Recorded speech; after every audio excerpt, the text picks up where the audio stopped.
Hey guys, Sri Lanka Sammy here with a special news update. My normal news update is on Friday. I hope you like that. I'm just walking from home. My normal news update is on Friday. I was supposed to have a different video coming up today, which is Sunday.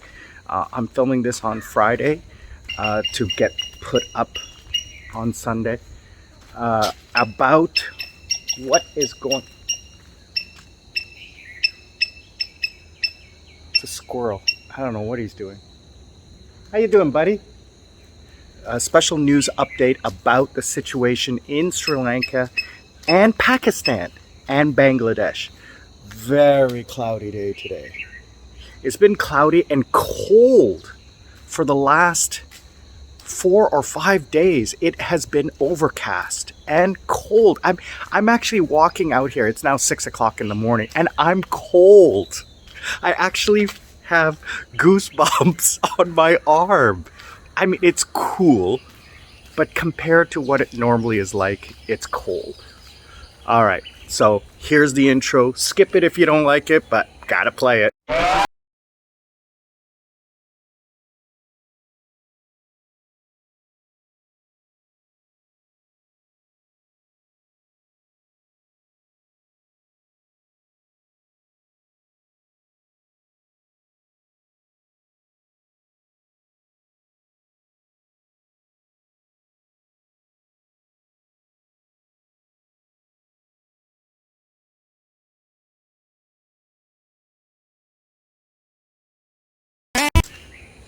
And we're back. Thank you for watching that. I really do appreciate everybody watching, my new subscribers. Those of you who may not be watching this or following my views, my last video got 2,000 views as of today. I can't believe it. And it was all because of YouTube algorithm. And I have you, yes, you, I'm talking to you. I have you to thank for it, because you are watching, you are liking, you are sharing, you are commenting. Wow, the birds are loud. And because of that, the YouTube algorithm likes my video and posted it on other people's feeds, and they clicked on it, and somehow you liked the thumbnail or whatever it was. But I had some great traction, so hopefully this video will help too. So what's going on in Sri Lanka compared to what's going on in Pakistan and Bangladesh and India? Not really India, but mostly Bangladesh and Pakistan. And how can you, my friends in Pakistan and Bangladesh, how can you help yourselves now in the event something goes bad in the next 6 months? Because from what I'm hearing, Pakistan today is where Sri Lanka was 6 months ago, financially and politically. Now, I don't know enough about the politics of Pakistan, so I'm not going to comment on it. I don't really, it's not my place. I'm not a citizen. I have friends there. I have lots of great friends there, but I'm not going to comment on it. What I'm going to say is this. To my brothers and sisters in Pakistan, the first thing you need to do is secure your finances. I don't know what that means to you. I'm not going to make financial advice, but the money and investments you have in your home country, you need to secure those. What does that mean? Well, you need to research what is the safest place to keep your wealth. Is it gold? Is it stocks? Is it savings accounts? Is it cash? Is it US dollars? Is it your local currency? Is it in a bank in your country? Is it in a bank in a foreign country? What is the best solution for you? For me, having money outside of Sri Lanka is the best solution for me, because I can import the money as needed. Now, The problem with living in the country is you need to earn money. And earning money locally is where you run into problems with inflation. So your dollar doesn't buy as much anymore, your local currency. So I don't know how to solve that. Try to get a job online that pays you in US dollars or foreign currency like I do. That may not be possible. So that's a whole different other video, okay? But number one is secure your assets, your property, your investments, your finances. Secure all of that. Number two, stockpile. I'm not specifically talking about hoarding, but I am talking about stockpiling. For example, cooking gas.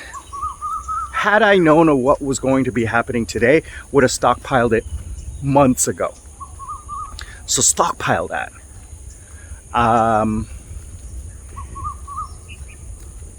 Coffee, sugar, salt, pepper, spices, cooking things that you require. Medicine. Number one, medicine. Stockpile medicine for 6 months. As far as you can with the expiration date, at least a year out. Okay? Yeah, medicine. Very key, especially if you have a condition. Try to get as much medicine as possible. And then, I mean, I'm stating the obvious here, but when you store the medicine, store it properly, store it, you know, in a cool, dry place, and then store it so that the oldest medicine is in the front and the newest medicine is in the back, so it doesn't expire. Medicine does expire, the potency diminishes. I'll take a moment right now to say thank you again to all the subscribers, all the viewers, all the fans who are liking, sharing, commenting. I really appreciate it. And this is why I'm doing this video today, because my YouTube manager has told me that I need to provide you content that you are interested in. And the last video was very content interesting, so I need to continue that. So the video I was supposed to have wasn't as interesting in her opinion, so I figured, hey, why don't I, she suggested that this is the video that you are all asking for, so that's what I'm going to do. Wow, lots of bugs here. Ugh. Anyway, some of you have asked, you know, how do I hold my phone or anything? I have a gimbal, so it's quite nice. It's like a very advanced selfie stick for my Fold 2. It's quite comfortable to hold, so don't worry, my arm's not getting tired. I mean, I'm switching arms from one to another, but yeah.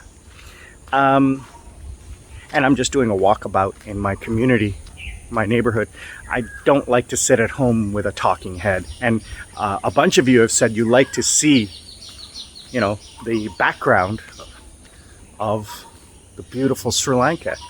So, and I thought I'd take a walk in the quiet area as opposed to normally I walk out on the street. So let me wrap up by saying today, let's go over everything again. Secure your finances. Stockpile necessities. Fuel. Cooking gas. Cooking gas lasts forever, so you can keep that forever. Fuel is a different. Gasoline does not last forever. You can't keep it a year. It goes bad. Okay? So you need to stockpile it in small containers, or have a big container and then put that into smaller containers, what have you, and date it so that you know how old the fuel is. And Google how old can you keep fuel, petrol, okay? Because that's important too. No use in investing money into something and then having it go bad, okay? Because that's what we're trying to do here. We're trying to save money. Wow, They're really doing a job on this house here. They're cleaned up this whole thing. This house was sitting empty for so long. So it looks like they're cleaning up everything in there. Wow, that's gonna look nice. It's a very pretty house. Anyway, so liquid petroleum gas, cooking gas, can keep forever. Get as many as you can, okay? And secure them from theft. That is a problem that is happening now in Sri Lanka, is that petty crime, burglary is on the rise. And it's natural, people are starving. You know, they don't have money to buy rice. So they're going to steal when they can. Ooh, it's starting to drizzle. Okay. Liquid petroleum gas, okay? Petrol. Keep the petrol. Wow, that was a big bug. Petrol. You keep the petrol fresh because gasoline does expire, okay? So you need to watch out for that. And wow. Then you need to petrol. Then you need to take care of your medicine, okay?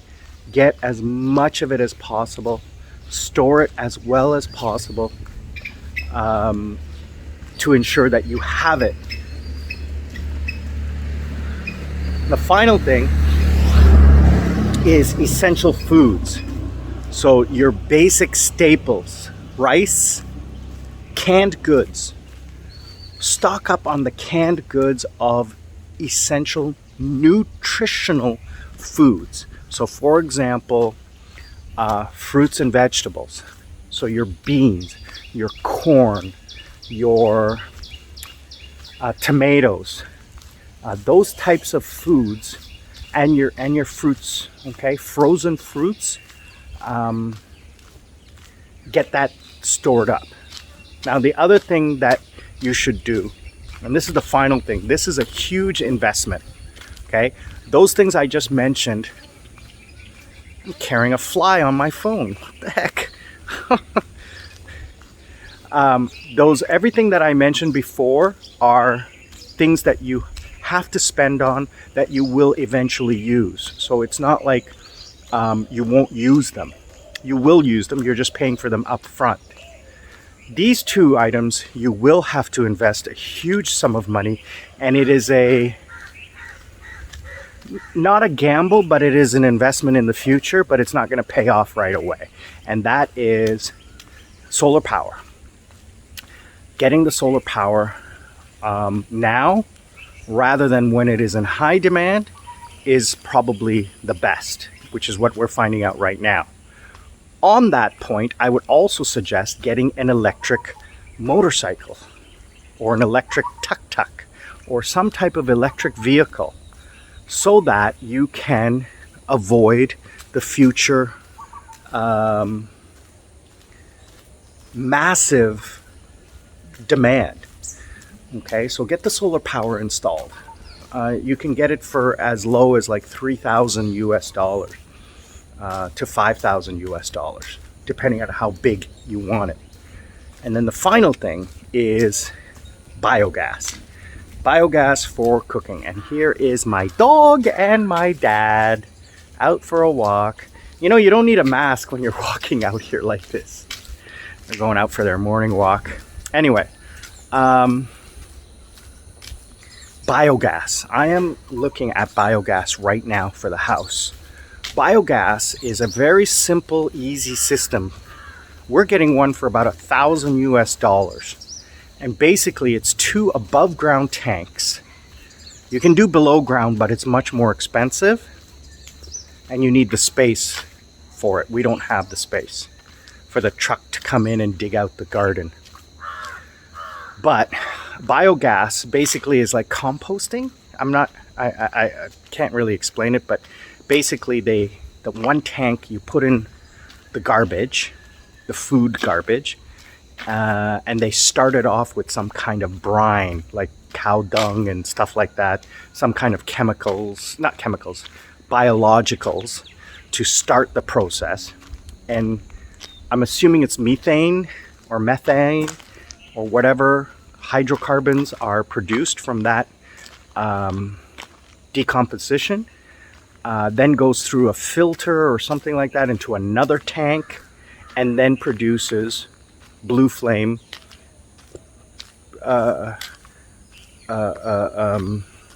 gas, cooking gas.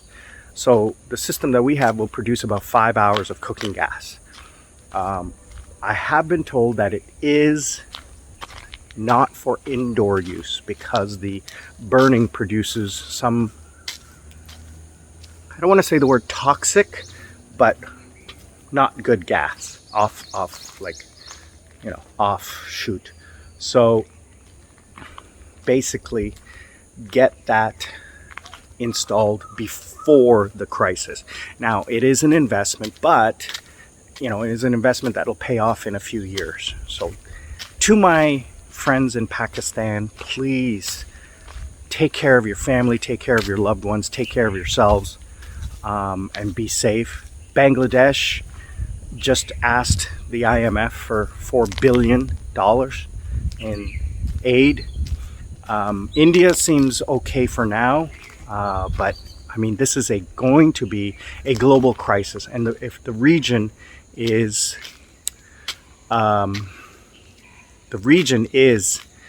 under fire, is the word I'm using. So we have to be careful. We have to be cognizant. We have to watch out for what is going to happen and protect ourselves. So please, to my friends around the world and those in those countries that are looking like you're going to be affected by problems, take care of yourselves, take care of your family, stay safe, stay happy, stay healthy. Sri Lanka Sammy, I'm out.